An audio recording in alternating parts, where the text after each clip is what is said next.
बिस्मिल्लाहिर्रहमानिर्रहीम। अच्छा जनाब, आज हम किताब गुले लाला का सफ़ा नंबर 25 पढ़ेंगे। इस पर आपको टॉपिक दिया हुआ है अजनबी पर भरोसा। सबसे पहले यहाँ पे बच्चों एक करेक्शन कर लीजिए, यहाँ प्रिंटिंग की एक मिस्टेक हुई हुई है। भरोसा लफ्ज़ जो है वो आखिर में सीन अलिफ नहीं आता, इसमें सीन हे आता है, जैसा कि मैंने यहाँ पे पेंसिल से आपको मेंशन कर दिया इसकी स्पेलिंग पहली लाइन में। तो आखिर में भरोसा के सीन अलिफ नहीं आता, सीन हे आता है। ये किताबत की गलती हो गई है, तो इसको आप अपने पास जब लिखेंगे तो इसको सही कर लीजिएगा, इसकी स्पेलिंग, ठीक है। कभी कभी हो जाता है ऐसा भी। चलिए स्टार्ट करते हैं। बेटा, किसी अजनबी शख्स पर कभी भरोसा न करना, फ़हद की अम्मी उसे नसीहत कर रही थी। और अगर कोई अजनबी मदद मांगे, फ़हद ने पूछा। अजनबी से कोई भी बात ना ही की जाए तो बेहतर होता है, अम्मी ने समझाया। लेकिन अम्मी, दूसरों की मदद करना तो अच्छी बात है, आप ही ने तो कहा था, फ़हद ने अम्मी से पूछा। हाँ बेटा, वो तो ठीक है, लेकिन हर शख्स पर भरोसा करना हमें मुसीबत में डाल सकता है, अम्मी ने जवाब दिया। अच्छा ठीक है अम्मी जान, मैं याद रखूँगा। चलो अब सो जाओ, काफ़ी देर हो गई है, सुबह स्कूल भी जाना है। शब बख़ैर, अम्मी ने उसे प्यार किया और ख़ुद भी सोने चली गई। सोने से पहले, जैसे कि आम तौर पे बच्चे और अम्मी के दरमियान गुफ्तगू होती है, तो उन्होंने जो है वो बच्चों को, अपने बेटे को नसीहत की कि कभी भी किसी अजनबी पर, जिसको आप ना जानते हो, अजनबी कौन होता है, जिसको आप नहीं जानते, उसके ऊपर जो है वो भरोसा ना करें, उनकी बातों में ना आएँ। अगर वो आपसे कहीं चलने के लिए कहें या कुछ मांगें या कुछ खाने को दें, तो आपने कोई भी चीज़ उनसे नहीं लेनी, ना ही उनसे बात करनी है ज़्यादा तफसीली, ठीक है। तो यही उन्होंने अपने बेटे को समझाया।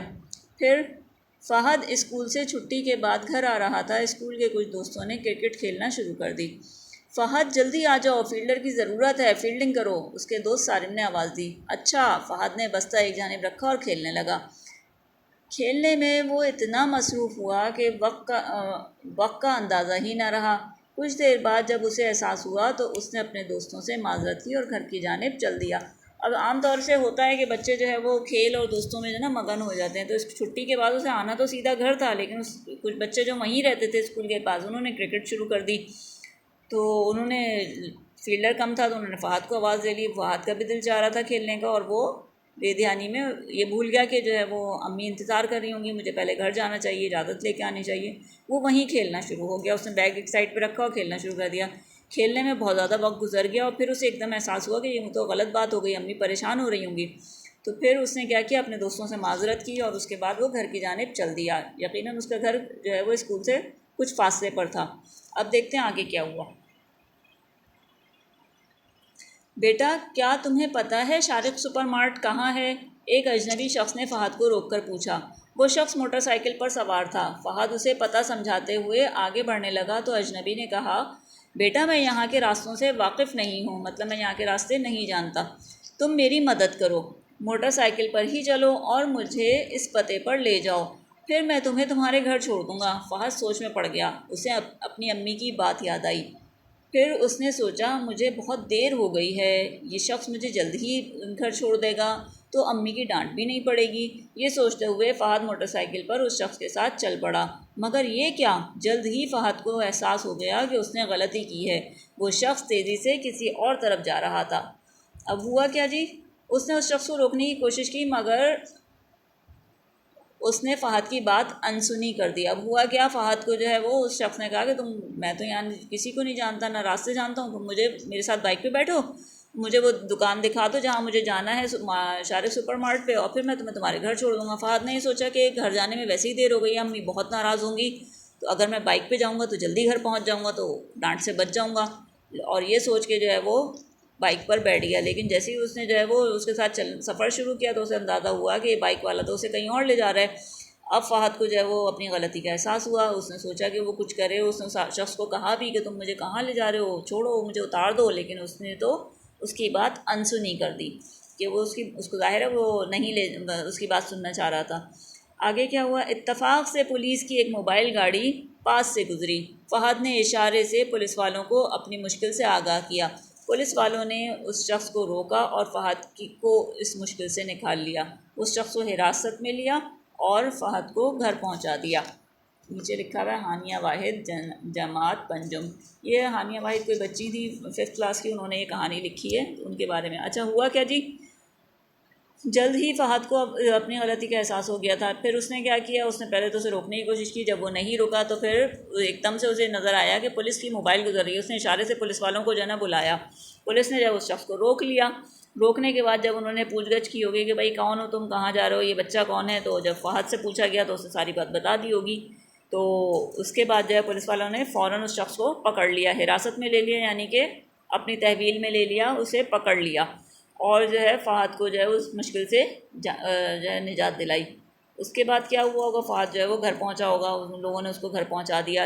अब इस सारी बात से आपको क्या समझ आया बेटा कि कभी भी किसी अजनबी पे हमें भरोसा नहीं करना चाहिए, जिन लोगों को आप नहीं जानते, क्योंकि हमें ये लग रहा होता है हम तो बहुत समझदार हो गए हैं, इतने बड़े हो गए हैं, तो हमें तो कोई भी कुछ नहीं कर सकता। लेकिन बच्चे बहरहाल बच्चे होते हैं, बड़ों की बातों में कोई ना कोई हिकमत होती है। जब कहा जाए कि किसी बात के ऊपर अमल करें तो ज़रूर करना चाहिए।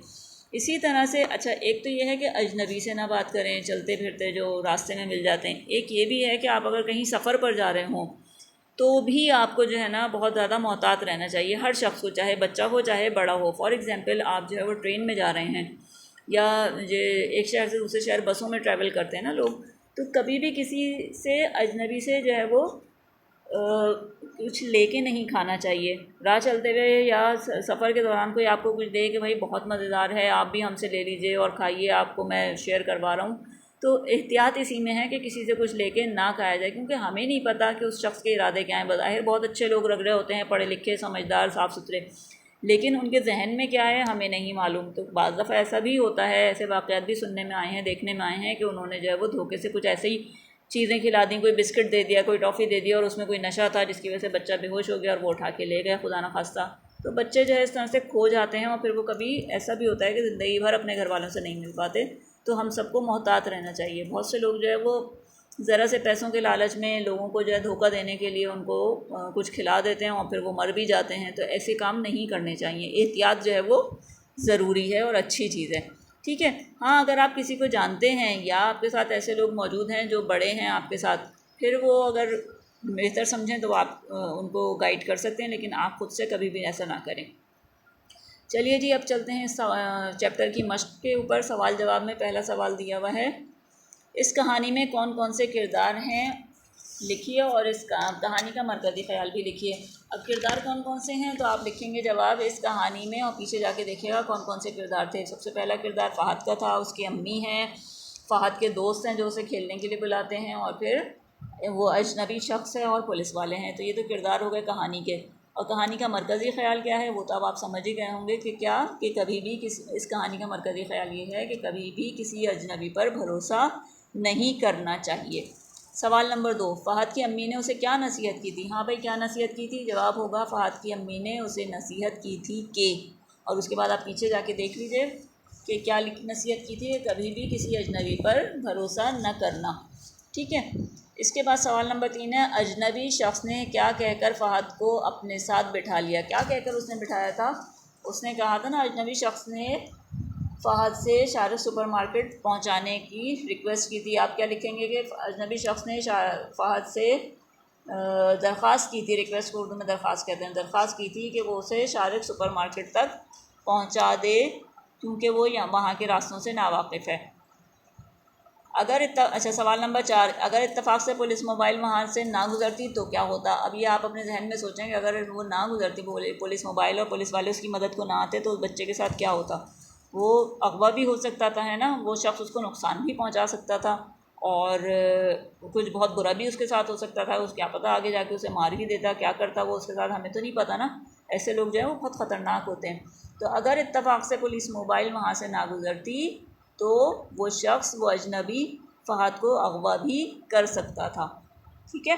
नेक्स्ट सवाल है सवाल नंबर 5, पुलिस मोबाइल ना गुजरने की सूरत में फ़हद को अपने बचाव के लिए क्या करना चाहिए था। हाँ भाई, इसका जवाब सब बच्चों को सोचना चाहिए कि क्या करना चाहिए था। खुदा ना खास्ता कभी आप ऐसी सिचुएशन में फंस जाएं तो फिर ऐसे में क्या करना चाहिए। सबसे पहले तो आप अपने आप को बचाने की कोशिश करने के लिए क्या करेंगे, इर्द गिर्द शोर मचा दें सबसे पहले ना, कि लोग आपकी तरफ मुतवज्जा हो जाएं और आपकी हेल्प के लिए आ सकें। पुलिस मोबाइल ना गुजरने की सूरत में फ़हद को चाहिए था कि वो शोर मचा देता। पुलिस मोबाइल ना गुजरने की सूरत में फ़हद को चाहिए था कि वो क्या करता, किसी तरह से उस शख्स को बाइक रोकने पर मजबूर कर देता है ना, कुछ ऐसा करता कि वो उसको बाइक रोकनी पड़ जाती, जैसे कि उसके काट लेता या उसको पीटना भी शुरू कर देता। ऐसी सूरत में तो वो हो सकता है कि वो बाइक डिसबैलेंस होती तो उसे लामहला रोकनी पड़ती, तो ऐसा कुछ कर सकता था वो। और सबसे बेहतर तरीका यही था कि शोर मचाते तो लोग जो है वो उसकी तरफ मुतवज्जह होते तो घबरा के बाइक उसे रोकनी ही पड़ती अगर लोग सामने से आके उसे रोक लेते, जैसे कि पुलिस मोबाइल ने रोका। आप इस कहानी का क्या उन्वान रखना चाहेंगे, सोच कर लिखिए। तो इन्होंने तो इस कहानी का उन्वान रखा था अजनबी का भरोसा। आपके ख़्याल से इस कहानी का और मज़ीद क्या नाम हो सकते हैं वो आप सोच कर लिखिएगा, ठीक है। तो यहाँ तक ये चैप्टर कंप्लीट हो गया, इसमें आगे कोई ऐसा काम नहीं है, तो ये आप अपने कर लीजिएगा। मुश्किल अल्फाज के माने निकाल लीजिए, खुशखती कर लीजिए, मुश्किल अल्फाज के जुमले बना लीजिए और फिर सवाल जवाब अपनी कॉपी में कर लीजिए, ठीक है जी। ओके, फिर इसके बाद इंशाल्लाह नेक्स्ट टॉपिक नेक्स्ट क्लास में करेंगे। अल्लाह हाफ़िज़।